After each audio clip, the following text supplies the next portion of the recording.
into marriage. If you are used to going on break, when you get into marriage, you also want to go on break. I said you can't go on break.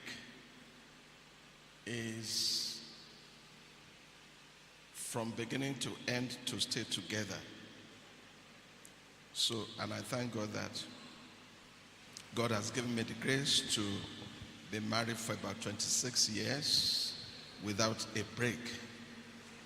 And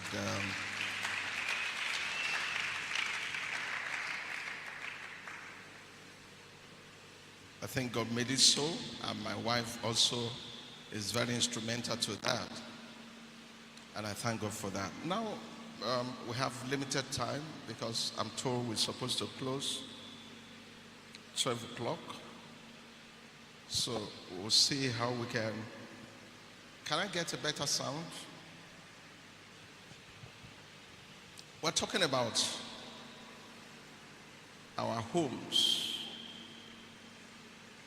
in relationship with God, which means, thank you, choir, God bless you. Which means that we ought to build our homes on the foundation of God. And there are many homes that are no homes indeed, or just patchwork. People live together. There are homes that are broken into so many pieces. And I pray that God will restore every broken home in the mighty name of Jesus. Now break this message into 3 segments, 3 parts. And there are common things that you and I know. But we have to look at first the causes of crisis. You know, crisis will not start during marriage. Crisis starts before marriage. That's what people don't know, or a lot of people don't know. Crisis mostly starts before the marriage. I want to look at the common causes of crisis in relationships and in marriages, so that when we identify these causes, we can nip them in the bud. I want to look about 8 causes of crisis. Number 1 thing that will cause crisis in relationship is insincerity. In other words, we want to lie, we want to project ourselves being different from who we are. We want to say we have MSc when we have not even gone to the university. We lie about our genotype. Some people lie about qualifications, about their family background, and so on and so forth. Even if you lie, your lie should be to test. It is not to lie because you want to gain the attention of your partner. I hope you understand what I'm saying. For instance, when I met my wife, I gave the impression that we didn't have a house we're living in the village. And when I took her to the village and she saw a house, she was surprised. I wanted to see how she would react to a man she will get married to without a home. But this deception lie about your status. You are just a tax collector, or these people collecting money every month, and they give some, how do they call them, cooperative. That is what you are engaged in, and you call yourself an accountant. That is not the work of an accountant. So insincerity is major cause of crisis. And to me, if you're in a relationship with somebody and the person is not sincere, you better review it before you get into marriage, because if you manage to get in, then the insincerity will blow up. It will increase. Most times it will increase and it will cause problem. Insincerity, you believe that somebody goes out in the morning and comes back in the evening and is wearing suit and he says, I'm a senior manager in a company. When you get married to the person, you discover that he doesn't have a job, he's just duping people around. You get disappointed. The first thing one must find out is, how sincere is my partner? Because you'll be flawed, you'll be frustrated in the marriage if you get into the marriage and discover that the person is so sincere. So insincerity is a major cause of crisis. And I think that is an area that everybody must look into. If you have F9 in all the subjects, tell your partner, I failed. Let your partner know who you are. Don't give a different perspective of who you're not. Insincerity. Another thing that causes crisis is money. When you're in a relationship, you are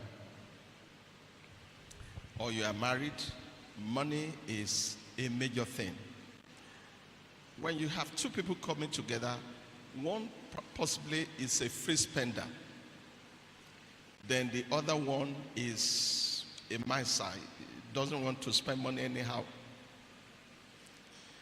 And the one that spends money too much does not spend money for real things, spends money on trivial things.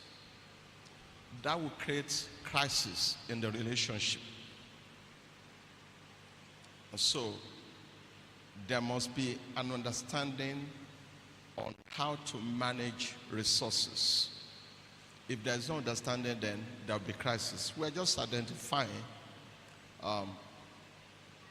the areas of crisis. Another thing is with the in-laws. Some people, if you insult them, they don't care. But if you talk about their sister or their mother, oh my God, they are ready to fight. And so, in a relationship, you must identify the sensitivity of the relationship of your spouse. In other words, there must be respect. There must be respect, adequate respect given to in-laws. But that does not mean that you open your doors to relatives to control your home. I remember when I got married, I called my wife and I said, well, this is our home and I'm fully in charge. Nobody from my side or from your side will be allowed in any way to be in control. I will fully be in control. And I remember at a point I had to tell her that I do not welcome the senior brother into my house again. So, we must accommodate in-laws and show respect, but your home takes priority over every person. Your family, yourself, your wife, your children take priority over the in-law. Because if you allow in-laws to rule your homes, then you will not have a home. I hope we are together. We're just trying to save time. We'll still come to other matters. Then another cause of crisis is the children. How to raise them and how to finance them, especially the education. There must be agreements. There must be agreed parameters. In a family where there are no principles in this respect, there will be crisis. If the husband and the wife, they are both working, they must agree how to prioritize their bills. The man must say, I will take care of this, I'll take care of that. If the wife is not working, then there must still be agreement on how to prioritize things. At times, the wife may not be working. At times, the husband may not be working. You have to sit down and plan and say, this is the way we're going to run the home in terms of expenses. Now, if you do not have an agreement, you run into crisis. If you just want to run it in any way, there will be crisis.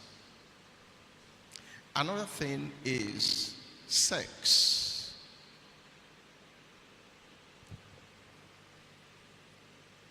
Especially in marriage. Now,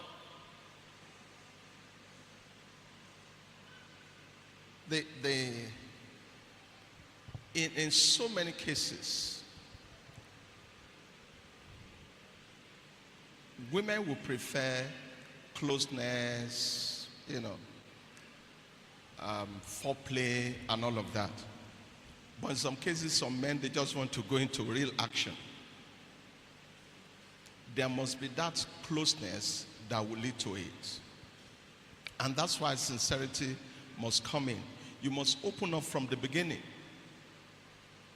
A couple came here from Delta State some months ago. Very private visit. They've been married for about 7 years. And the lady told me that the man is very, very good. Very, very good. But that immediately they got married, the lady discovered that the man's private parts is just like pencil, very tiny pencil.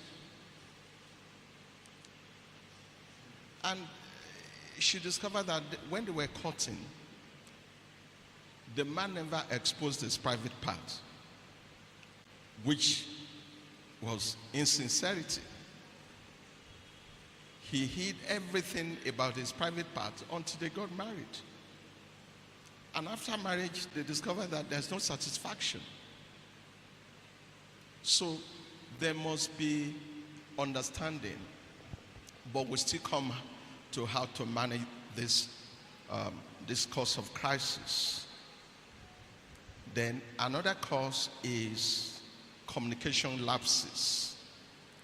And that can happen in any way when you have communication lapses, where people decide not to talk to each other for some hours, for some days, especially in a situation where you have different locations. The wife is somewhere, the husband is in another place. Even in some homes, you see people live together and they're not communicating. They just eat, take their bath, and go. When there is communication lapses, it will definitely cause crisis. Another reason for crisis is food. Food. It could be that maybe the timing of the preparation of food does not meet the requirement of the man, or the woman does not know how to cook well, or the man can wake up in the night, 12 midnight, and say, I want pounded yam, and with all the things that are not available in the house, some men may insist that I cannot allow house girl to prepare my food. You have to prepare my food. And the woman may have worked, so hard in the day. So food is a major thing, and the two people must agree on how to make it work. Another thing is infidelity, or when somebody creates a scenario, a situation that will spur suspicion. Once there's suspicion, then it can cause crisis.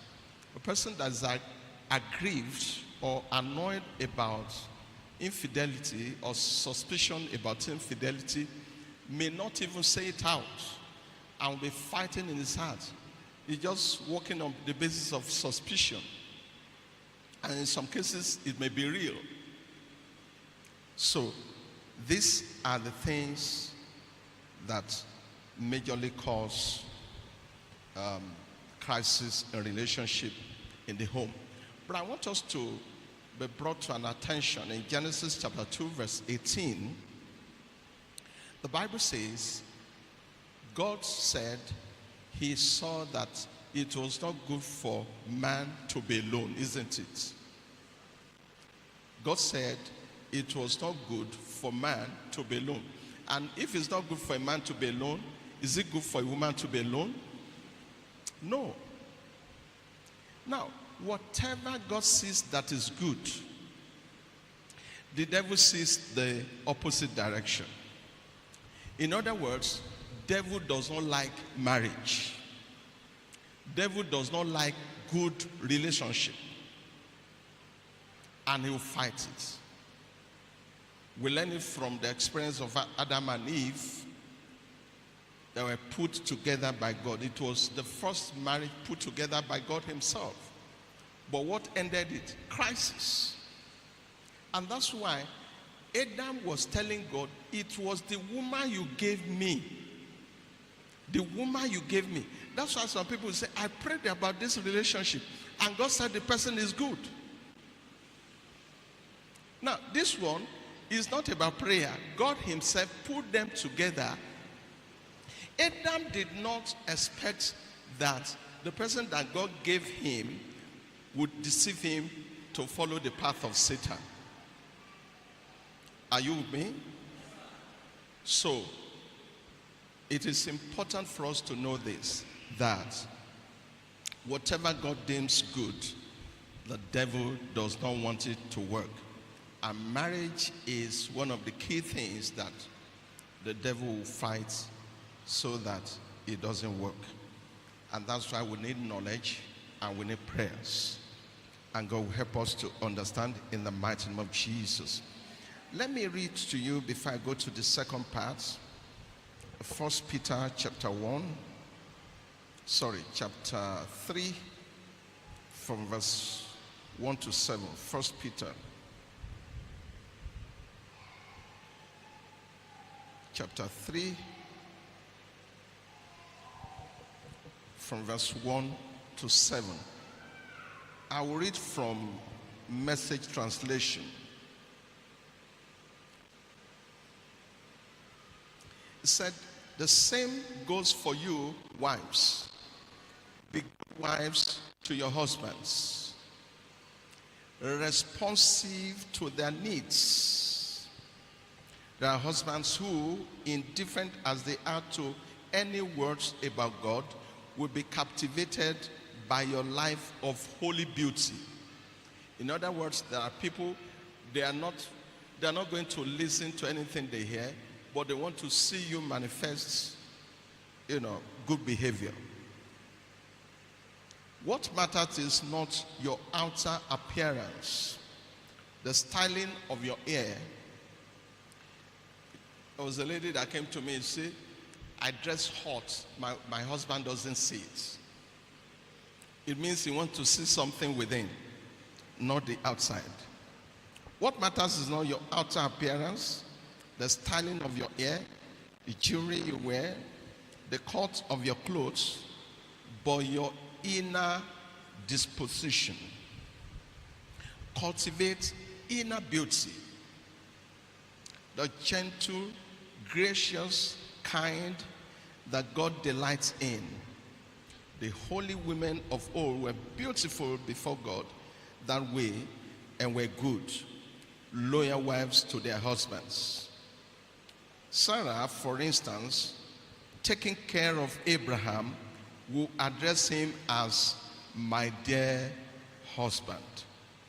You'll be true daughters of Sarah if you do the same, unanxious and unintimidated. The same goes for you, husbands. Be good, what? Husbands. To who? To your wives. Honor them. Delight in them. Be interested. Be captivated by them. As women, they lack some of your advantages. In other words, they are weak vessels. But in the new life of God's grace, you are what? You are equals before God.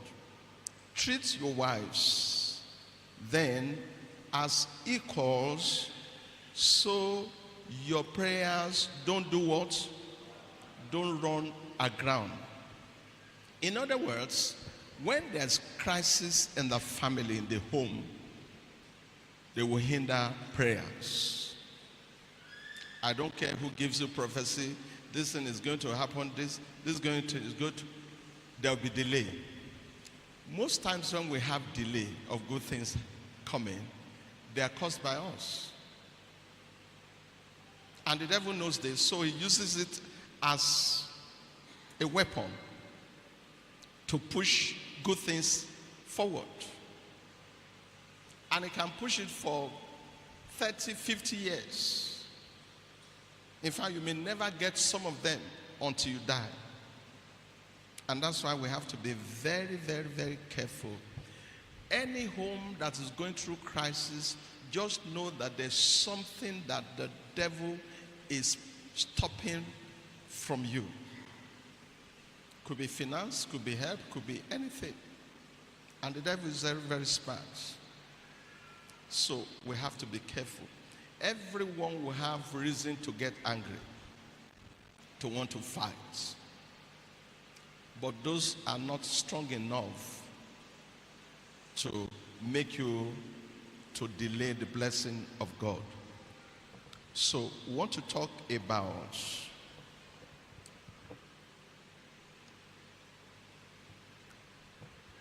ways to prevent crisis in relationship and in marriages. Let's talk about the ways to prevent, because prevention is better than what? Cure. When you're able to look at these points, they will help you to prevent crisis and you have a happy future. One sure way to prevent crisis is to understand each other.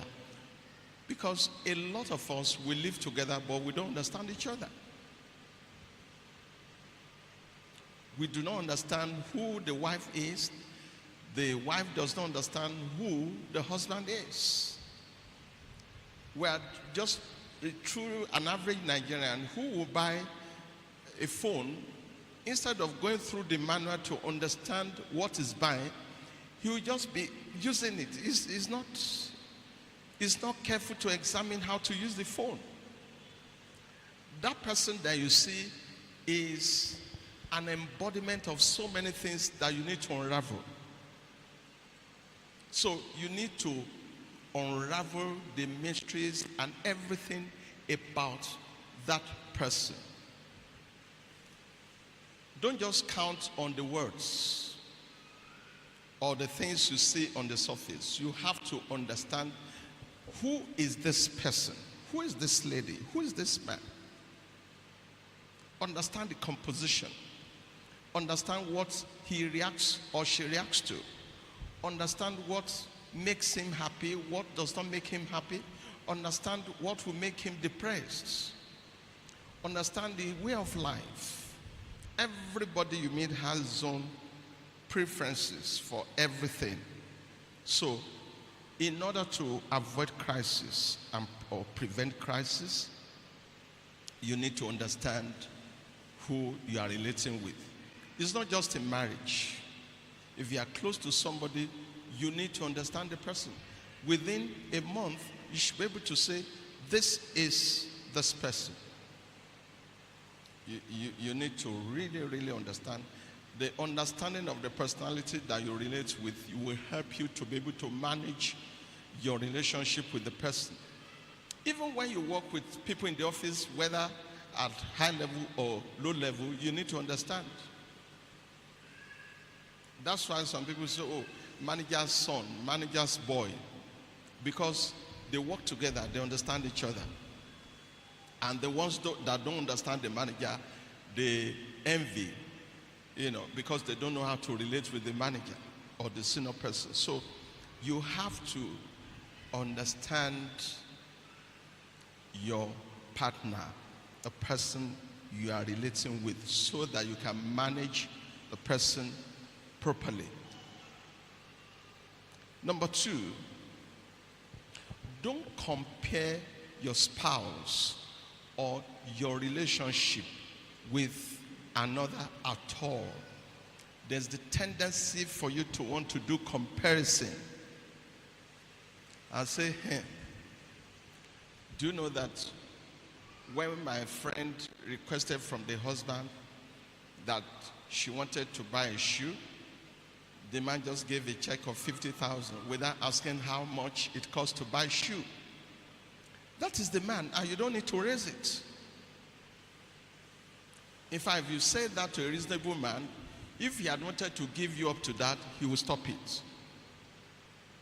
So you don't compare your relationship or your spouse with anybody. Comparison should not, in fact, you shouldn't think about it. This is the way. Do you know that this man, he will sit at home and change the pampers, change everything, but my husband will not do anything? There's a way they put it. They say, just give money. Somebody may be at home and change. Another person may not want to do that.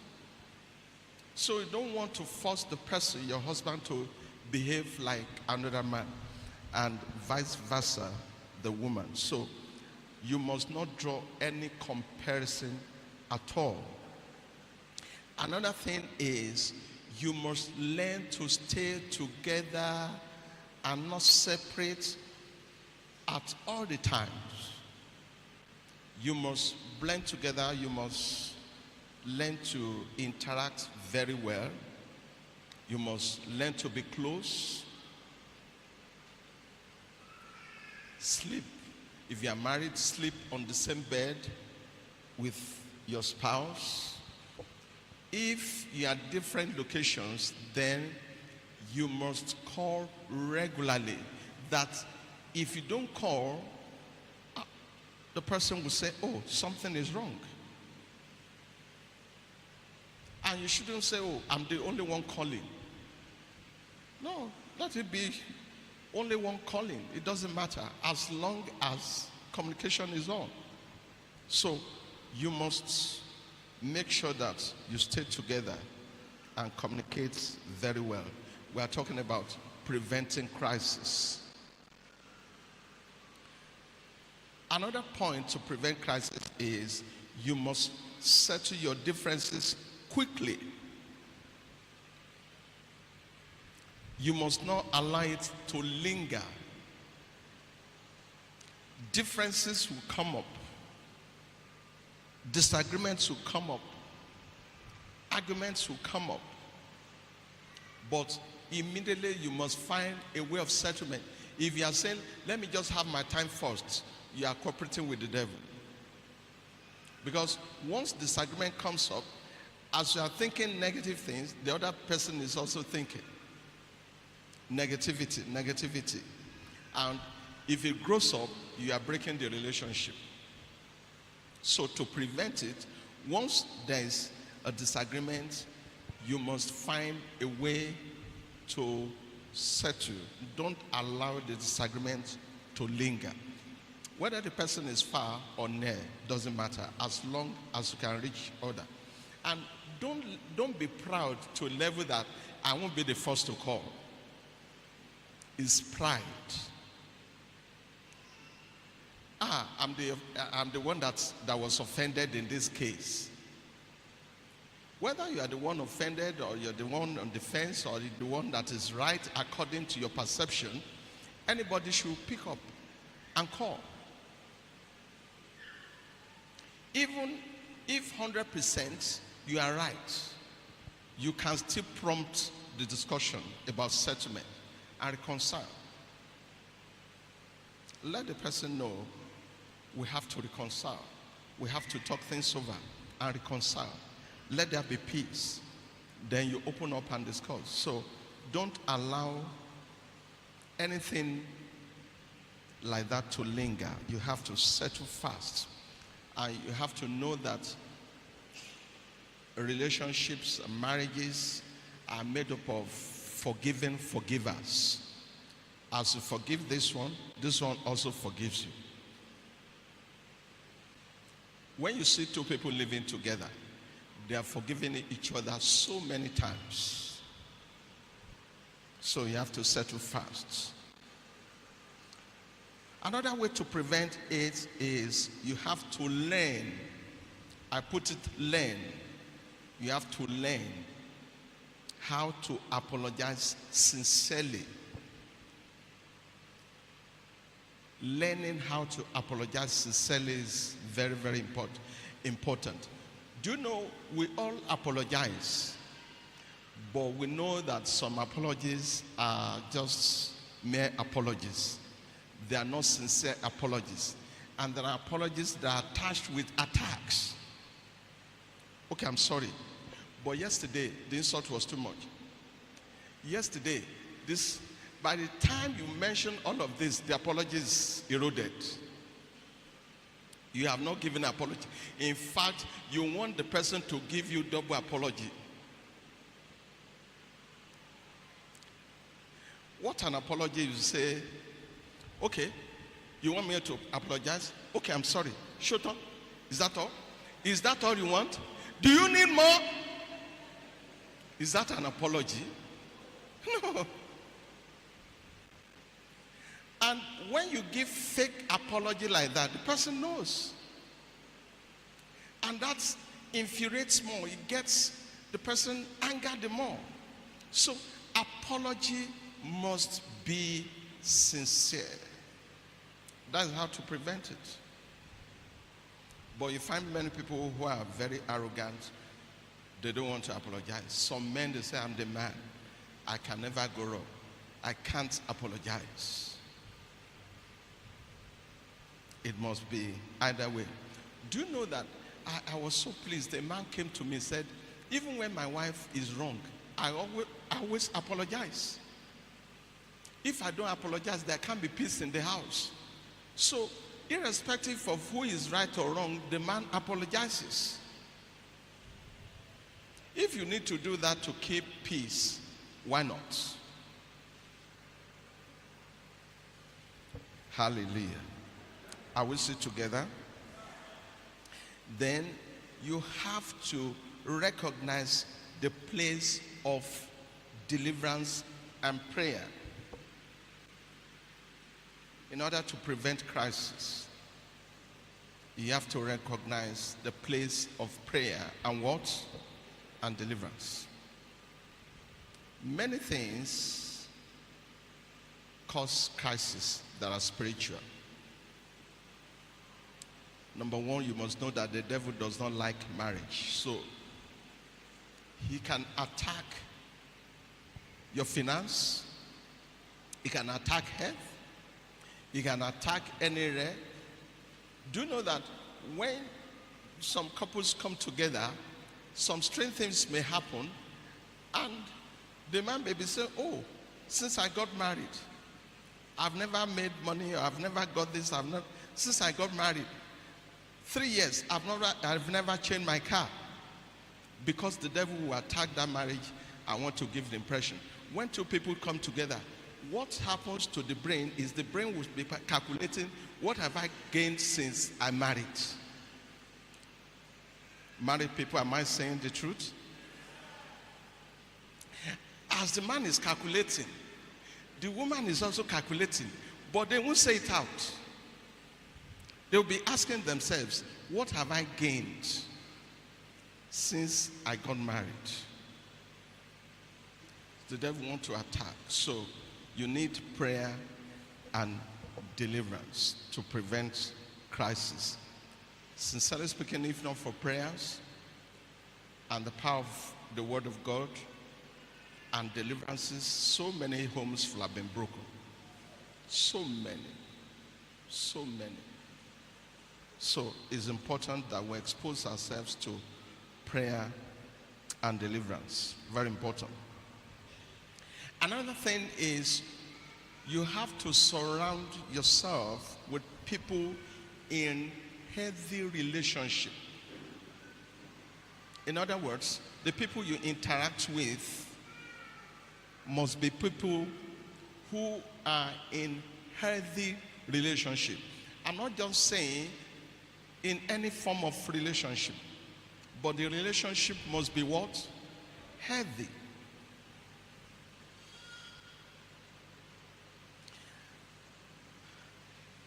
As a young man, so many years ago, I attended a church where once you indicated that you were interested in marriage, you people have agreed, they will attach you to a family they think are good or is good, so that you learn how to live together. And I was living in a house, a rented apartment. They attached a couple to my landlord and my landlady. And one day the lady came, the young lady was with the landlady, and the woman was a loudspeaker. And I was saying, you don't try that with man. Man, you don't trust them more. Don't trust. I was them saying, oh, what an evil attachment. And there were so many things that this woman was doing that was wrong. In fact, that was not a healthy relationship. But because in the church environment, they saw them as very good couple, they thought they would be able to mentor the young couple. So you must consciously decide yourself that you are attaching yourself to somebody in healthy relationship. If not, once there's a virus in that relationship, it's likely to affect you, and you see relationship from that perspective. For instance, some women believe that there are no good men, and the same thing with men. So you have to make sure that the people you interact with are in healthy relationship. That's the way you can enjoy or prevent crisis in your relationship. Hallelujah. Are we still together? Then you must make up your mind to choose to love. You must decide that you want to love. You want to be in love. You are not just in a relationship. You must decide you want to love. And love is giving. In other words, you are ready to give your life. Whether the person is bad or not, whether it's doing you good or not, you have decided, I'm going to love this person, and love will wipe away whatever mistakes the person has. And remember, you are not marrying somebody who is not a human being. You are marrying a human being like yourself, who has loads of weaknesses like yourself. So you must choose that I want to love. If you don't make that choice, then you may be faltering out of the relationship.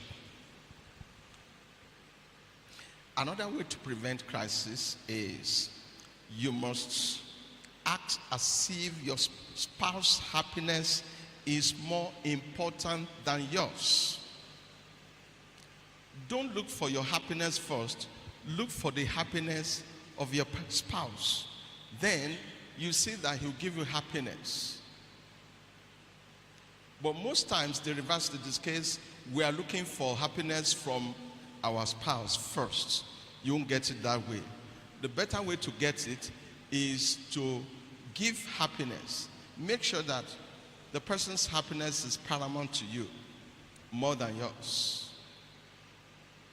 I know some minds will be running and say, this one is not. It is left for you to apply what we are sharing or choose your way, but your way may lead to depression. We're not just saying these things are tested. When you look for the happiness of the other person, you are trying to get happiness. So you must act as if the happiness of your wife or your husband is more important than yours. And the person will recognize this and he will give you happiness. Another way to prevent AIDS, put the relationship ahead of any other thing. Put it above everything. Everything in life. Put the relationship ahead. And when your spouse sees that that relationship is put ahead of any other thing, you see that he or she will love you. You will appreciate that. You appreciate what relationship is. The last, not least, as relationships grow, people tend to take each other for granted. Don't take your partner for granted. Don't take your wife, your husband for granted. We take each other for granted, especially after some years of marriage. We don't care about emotions. We don't care about how the person will react. We don't care about the way we do things. You know, some people may leave house and not say, at 9 o'clock, the wife is looking for the husband. Where's my husband? I said, what's your problem? I will come home. You are taking the person for granted. Your partner has the right to know every time where you are. If your partner does not know, then that's irresponsible living. And you are taking the person for granted. Some wives may leave house and say, oh, I'm going to see my friend. Which friend? Where? He said, no, I know my friend. I think it's more with men. They go out anytime and they come home. And when they come, maybe very late in the night, around 11, they still want to eat. They still want the wife to get up and cook. Where have you been told? It's not your concern. That will create crisis. There's no life that we want to entertain that kind of person. So these are some of the ways to prevent crisis.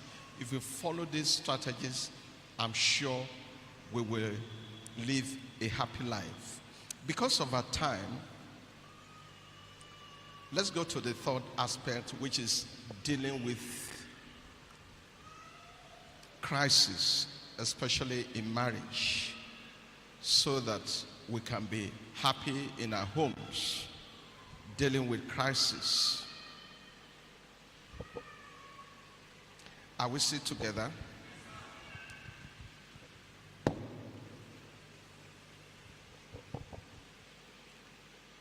The steps that are necessary to be taken if you want to resolve conflicts. And conflicts, marital conflict happen when one or partner's commitment to the union becomes threatened or uncertain. So we want to look at how to resolve crisis. But how to resolve crisis is to make sure that we prevent it. Like we said, prevention is better than cure.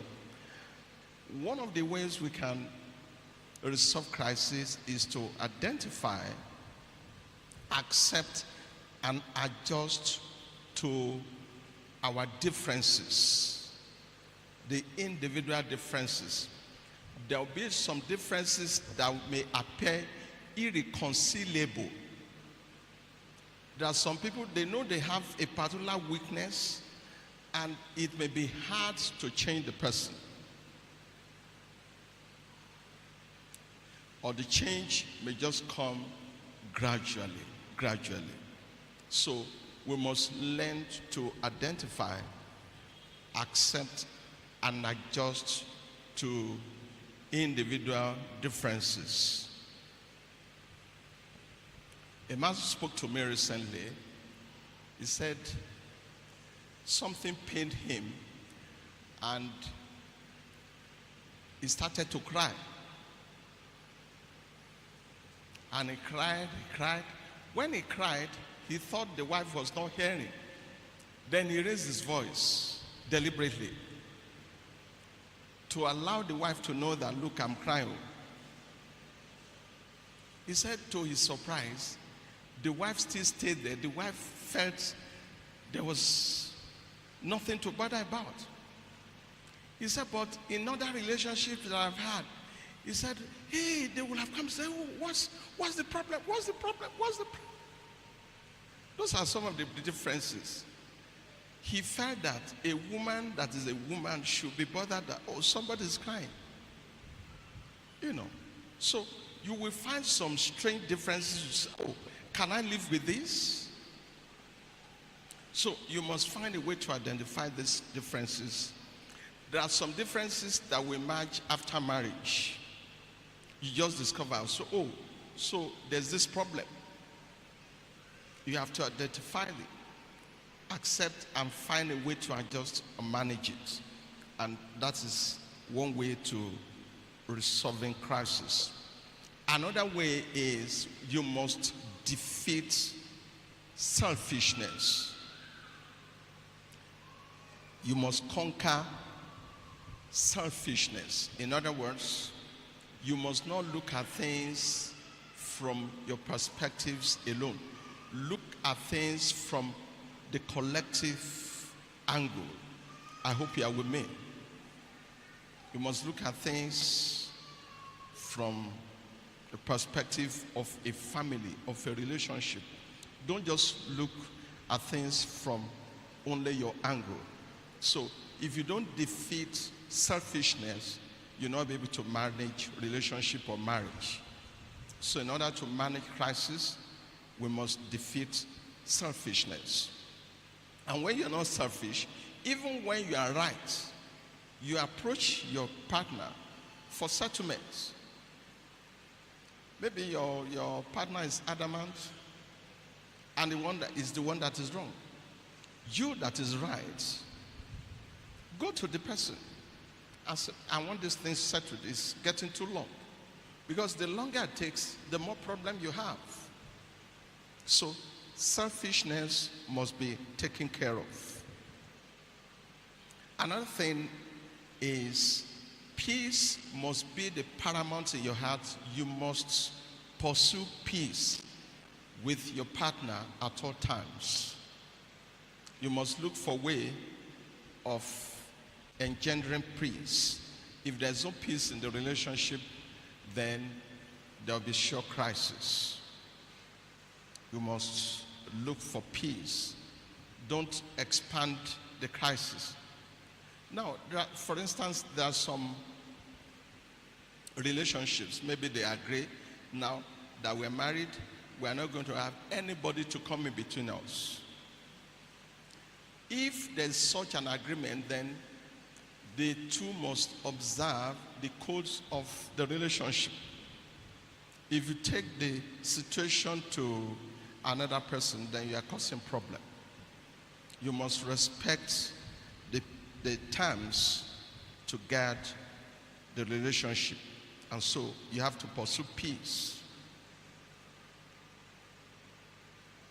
Number 4, try to return blessing for insult. In other words, when somebody is speaking negative things, try to speak positive. There are some people, once they're angered, once they're offended, by the time they speak, within 2 minutes, they have spoken too much. They will not just abuse you, they will abuse your father, your mother, and your lineage. When this happens, you don't reply the same way. Speak and bless. Don't return fire for fire. There was a couple that came to me some years ago, and the wife was speaking and said, I just insulted my husband a little, and he brought chairs out, and he sat down, and he was insulting me, insulted my mother. I didn't know that my mother wore slippers that was not good enough the last time my husband referred to it. And the man abused and insulted the lady until the lady cried. Now, that time of passing insult, you can use it to pass blessing, good comments about the person, and that will clear the insults. So you don't return insult for insult. And lastly, you have to,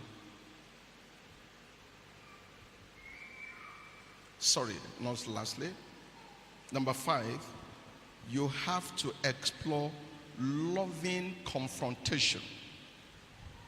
In other words, you don't just keep quiet. You have to talk, speak up. Confront your partner about things that you discover, about differences, but say it in a way that will not spark unnecessary arguments or cause heated arguments. You have to explore, but you need to check the timing. Is it the right time? For instance, when you people are in a good mood, that's not the right time. You know, some people like to speak in the night. You wake the person up and say, oh, I have a concern. Can we talk about this? Then you talk about it quietly, and you go to sleep, and it's sorted out. And when you're talking your differences, don't allow people to hear that. But when some people are talking about their differences, the next neighbor, the third house, they'll be hearing what they're saying. They will know that there's an argument. You have to avoid that, but you should be able to confront openly and ask questions. Then you need the soothing salve of forgiveness. And that is very, very, very key. You must learn to forgive. You must truly learn to forgive. Because so many things can happen in relationship that want to cause headache, turn the whole relationship upside down, and you must learn to forgive. Without forgiveness, you can't sustain relationship. Without forgiveness, your prayers are hindered. When you look at what Jesus said in Matthew chapter 6 from verse 9, he taught us to pray. And from verse 14 to 15, he went back to that point of forgiveness. Now, the more you hold each other, in grudges, the more you prevent good things from happening to you. So the best thing is to just forgive and let go offenses. They will hinder you as long as you hold each other, offended. There was a day I was preaching in Lagos, and I said some people came here with heavy grudges with their spouses. And two people came out, they were weeping profusely. And shortly before that time, they were laughing and, as if they were celebrating some things. So, but they had some wounds in their heart. So you must let go offenses so that they wouldn't hinder us. I'll close with two stories. There were about 3 drunkards that went out, men. They went out. They were so much drunk that they could not find the way to their homes. They now decided to relax, to allow the alcohol to go down. So, as they were relaxing, one of them said, the way to make the alcohol to still be active a little bit for them to be able to get home is to take one bottle each. So, but the man who was attending to them did not want to give them again because he felt they were overdrunk. So he said, oh, he had exhausted the alcohol he had in stock. So they went to another place, and they bought one bottle very late in the night. And they took one bottle. When they were going, one of them now said, oh, where are we going to stay? Let's go to your house. The first one said, no, my wife will come with hot water and fight everybody, will not be able to find her bearing. The other person said, my wife will never open the door. The third one said, there's a solution. Once my wife hears my voice, she'll open. So they staggered and they got to the man's house. Just mentioned the name.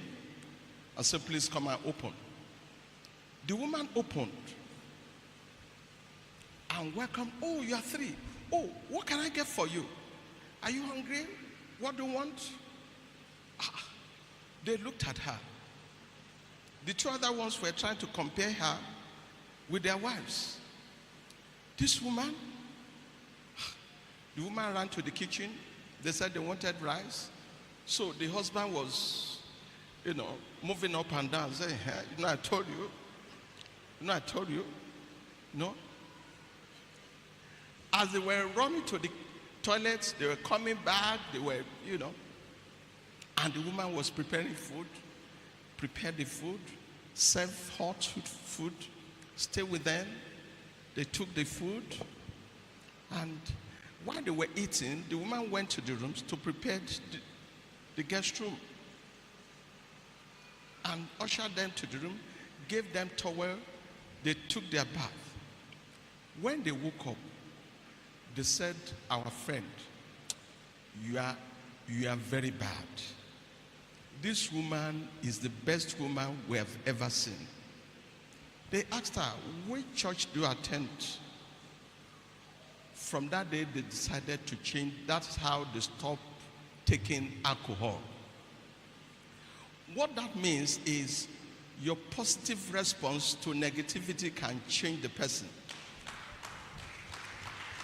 You can never change negative attitude with your negative attitude. You will make it worse. Do positive things and the person will change. It will change. I've shared with you the story of the Rigglesworth. The man was a terrible man.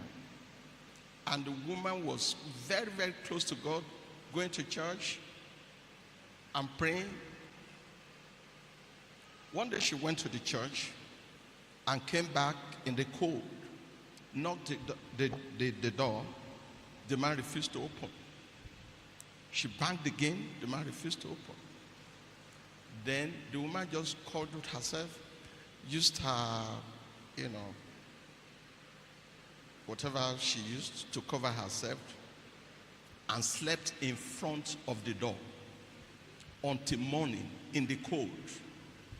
She had option to go to neighbors' houses and they will have opened for her, but she decided she would not go to anywhere.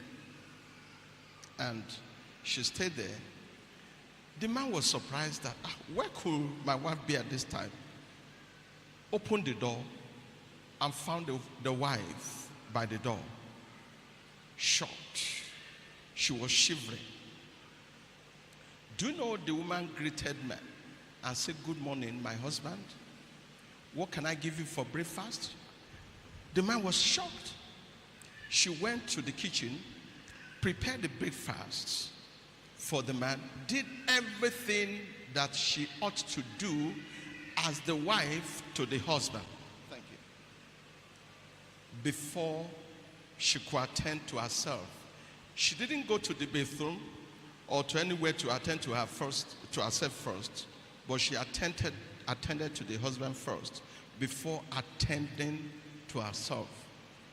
And the husband became a changed person from that day because she didn't use negativity to meet negativity. If we apply this principle, in no time, the person is a human being. He will know that you are superior. The person that is superior is this person that's able to command the marriage, the union. Not the person that gives in to pettiness every time, anger, negative expression. Is the person that has control over the relationship and putting forward positive attitude to change negative.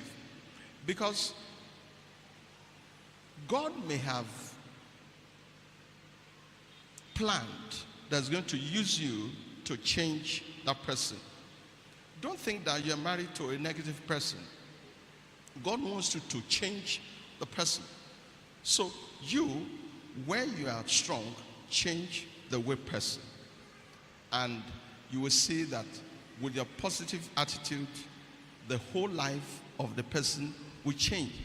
And you will eventually have your peace. And above all, when you are in serious crisis, then consult your spiritual head, and God will help you in the mighty name of Jesus. We spent, thank you. We spent quite a long time. Can we entertain questions? Or is there any area that is